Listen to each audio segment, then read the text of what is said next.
Bom, pessoal, vamos fazer agora mais um exercício. Esse aqui é o exercício 3, ele caiu no Enem ano passado. Ele fala o seguinte, só uma observação, esse exercício, eu e o Faz, a gente discutiu bastante no sentido positivo, porque eu acho que, assim, esse exercício, para mim, ele não tem como resolver. Na verdade, não tem resposta certa, e a gente vai discutir ele agora. Ó.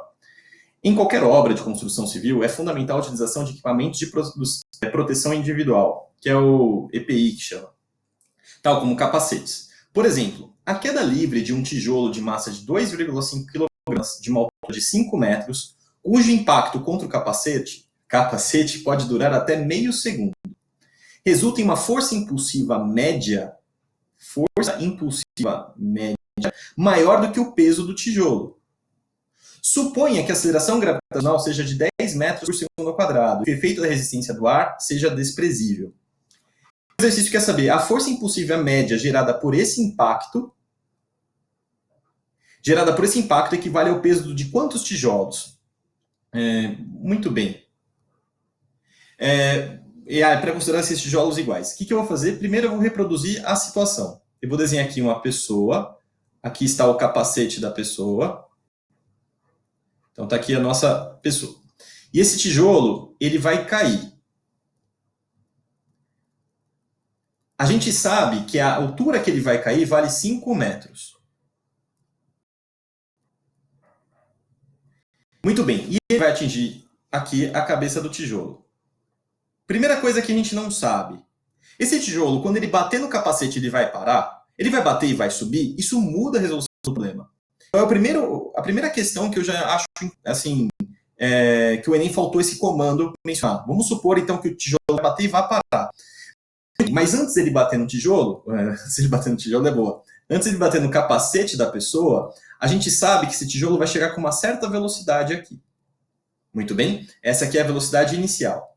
A velocidade após a colisão, que eu vou chamar de velocidade final, vou chamar de 0. Porque eu vou considerar que ele vai bater e vai parar na cabeça vai parar no capacete, tudo bem? Isso aqui é uma consideração que a gente fez. Chama de cons. Beleza. O que eu vou fazer primeiro? Para calcular essa força média, eu preciso do impulso. Mas eu preciso saber quanto vale essa velocidade inicial. Então, na parte inicial do problema, eu vou usar conservação de energia. Eu vou fazer que a energia mecânica inicial antes da soltura da queda é igual à energia mecânica quando ele chega no capacete. Tá? Então, eu vou chamar essa energia mecânica de final. Tudo bem? Muito bem. Lembrando que esse sistema ele é conservativo durante a queda. Durante a queda, essa partezinha aqui, ó, quando ele começa a cair até chegar no capacete, é conservativo. Só tem a força-peso agindo, não tem outra. Então, ele é um sistema conservativo. Inicialmente, ele só tem energia potencial gravitacional, que é o IGH. Quando ele chega no capacete, para atingir o capacete, ele só tem cinética. Simplificando as massas, a gente tem que a velocidade, eu estou chamando, incrível que pareça, de inicial, é de raiz quadrada de 2GH. Eu já fui mais rapidinho na conta, tá bom? Aí essa velocidade inicial vai dar raiz quadrada de 2 vezes a gravidade, que é 10, vezes a altura, que é 5. Fazendo essa continha, a velocidade vai dar de 10 metros por segundo. O que significa isso? Esse tijolo vai atingir a cabeça da pessoa com uma velocidade de 10 metros por segundo. E após a colisão de meio segundo, ele vai parar. De quanto foi o impulso da força resultante?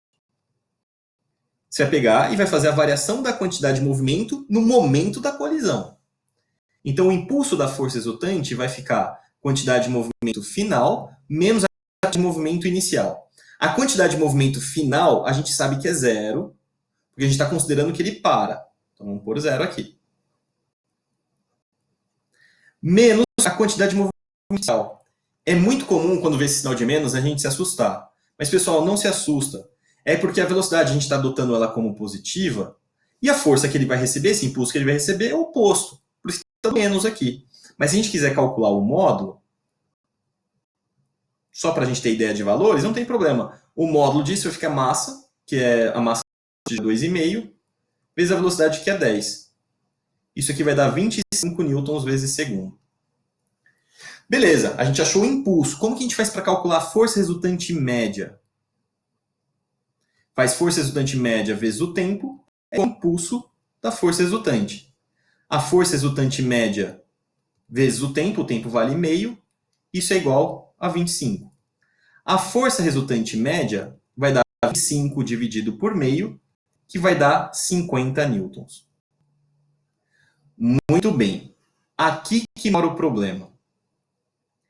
O que a gente acabou de obter é a resultante média, é a soma das forças que atuam no corpinho, que dá em torno aí, em média de 50 newtons, considerando que a colisão tivesse uma força aí constante. Mas a força que o capacete exerce, olha só, olha para a figura. Essa figurinha aqui para o capacete. Durante a colisão, você vai ter a força que o capacete exerce, que vou chamar de FC, e a força peso. A soma dessas duas forças vai resultar em 50. O que eu quero dizer para você é que a força resultante média vale 50. Portanto, é F menos P, que é igual a 50. Aí o peso do tijolo, se você fizer a continha, massa vezes gravidade é 25. A força que o capacete fez, a média, né, foi de 75 newtons. E olha só que interessante. Você concorda que essa força que a gente achou é a força média do impacto entre o capacete e o tijolo? Que foi que eu entendi que o exercício pediu. Você concorda que essa força equivale a quantas vezes o peso do tijolo? Bom, o tijolo tem 25 newtons de peso. Essa força está 3 vezes maior. Olha para as alternativas. 2, 5, 10, 20 e 50. Não tem. Não tem. Ou seja, a gente não acha a resposta certa. Pensando que ele está se referindo à força que o capacete está exercendo no tijolo. Mas aí, tendo o bom senso, falou assim, bom, não é isso que ele está pedindo. Ele está pedindo a força resultante média.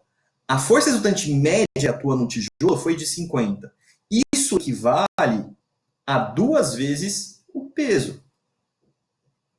E isso tem. Aí a alternativa correta é a letra A. Então, eu quero deixar claro que eu discordo do exercício. Eu acho que o exercício ele tem um potencial para ser muito bom. Mas quando você pergunta a força de contato entre o tijolo e o capacete, você tem que obter a resultante média e calcular a força média do contato, porque tem a peso ali agindo. Agora, se o exercício pedisse a resultante média, aí tudo bem, você calcula 50. Porque isso pode causar confusão para os alunos que calculam 50, achar que a pessoa está recebendo 50 newtons no impacto. E não está. A pessoa no impacto está recebendo 75. Ah, professor, mas por quê? Ué, o capacete empurra o tijolo para cima com 75. O tijolo empurra o capacete para baixo com 75. O 50, mas o que é o 50? É a resultante que está agindo somente sobre o tijolo. O tijolo recebe, durante essa colisão, uma resultante de 50 newtons para cima. Uma resultante. Agora, a força trocada entre o tijolo e o capacete, aí sim é 75. Então, fica aí a minha crítica ao exercício. E aí a letra correta é a letra A de acabamos o problema. Mas é um exercício muito legal. Tá bom? Tchau, pessoal.